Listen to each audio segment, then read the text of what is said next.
Well, first of all, right now, it's a requirement that to be naturalized, you had to speak English. So the notion that speaking English wouldn't be a part of our immigration systems would be actually very ahistorical. Secondly, I don't want to get off into a whole thing about history here, but the Statue of Liberty is a symbol of liberty enlightening the world. It's a symbol of American liberty lighting the world. The poem that you're referring to that was added later is not actually part of the original Statue of Liberty, but more fundamentally, the history, but more fundamentally, the history. That does not represent. I'm saying that the notion. I'm saying the notion that I'm saying the notion. I'm sorry. No, Jim. Let me ask you a question. That sounds like some national park revisionism. No, what I'm asking you is, the Statue of Liberty has always been let me ask you a question. Of hope to the world, for people to send do you believe, people to this country, and they're not always going to speak English, Stephen. Jim, they're not do you believe, always going to be highly skilled. They're not always going to be. Jim, I appreciate your speech. Jim, I appreciate your speech. So let's talk about this. It was a modest. Jim, let's talk about this. In 1970, when we let in 300,000 people a year, was that violating or not violating the Statue of Liberty law of the land? In the 1990s, when it was 500,000 a year, was it violating or not violating the Statue of Liberty law of the land? Was it violating? When it was 700,000 a year. No, tell me what years.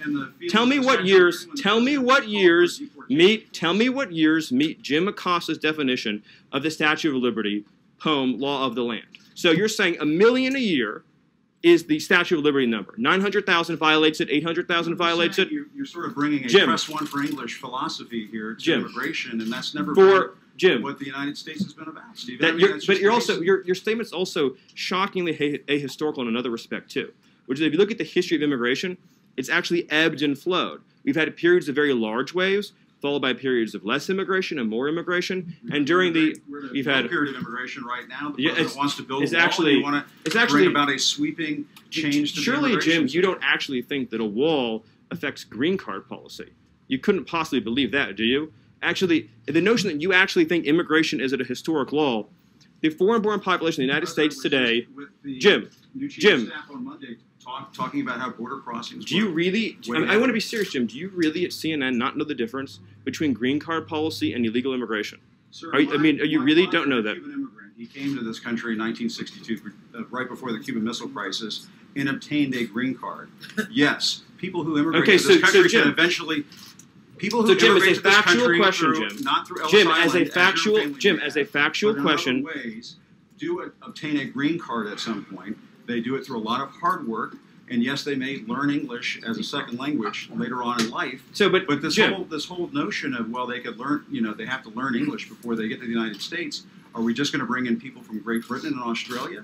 Jim, actually, I have to honestly say, I am shocked at your statement that you think that only people from Great Britain and Australia would know English. It reveals your cosmopolitan bias to a shocking degree that in your mind, this is an amazing moment.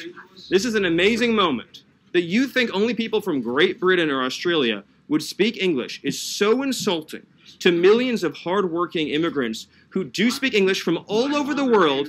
Jim, have you honestly never met an immigrant from another country who speaks English outside of Great Britain and Australia? Is that your personal experience? Of course there are people who come but that's not what you said, and it shows your cosmopolitan bias. And I just want to say, it sounds like you're trying to engineer the racial and ethnic flow of people into this country. Jim, that is one of the most outrageous, insulting, ignorant, and foolish things you've ever said. And for you, that's still a really the notion that you think that this is a racist bill is so wrong and so insulting, Jim.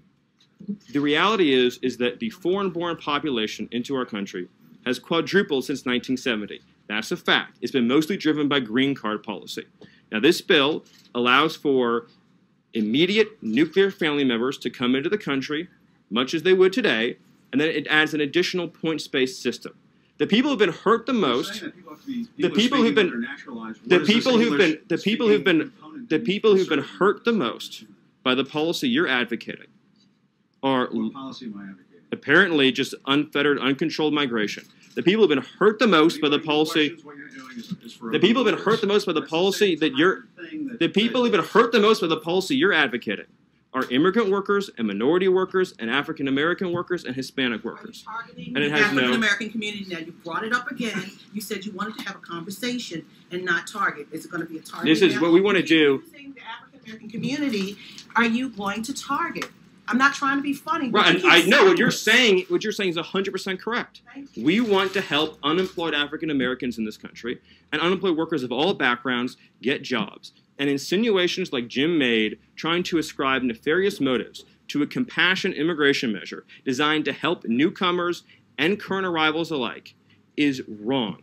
And this is a positive, optimistic proposal that says 10 years, 20 years, 30 years from now, 10 years, 20 years, 30 years from now, we want to have an immigration system that takes care of the people who are coming here and the people who are already living here by having standards, by having a real clear requirement that you be able to support yourself financially, by making sure that employers can pay a living wage. And that's the right policy for our country, and it's the president's commitment to taking care of American workers. I apologize, Jim, if things got heated, but you did make some pretty rough insinuations. So thank you,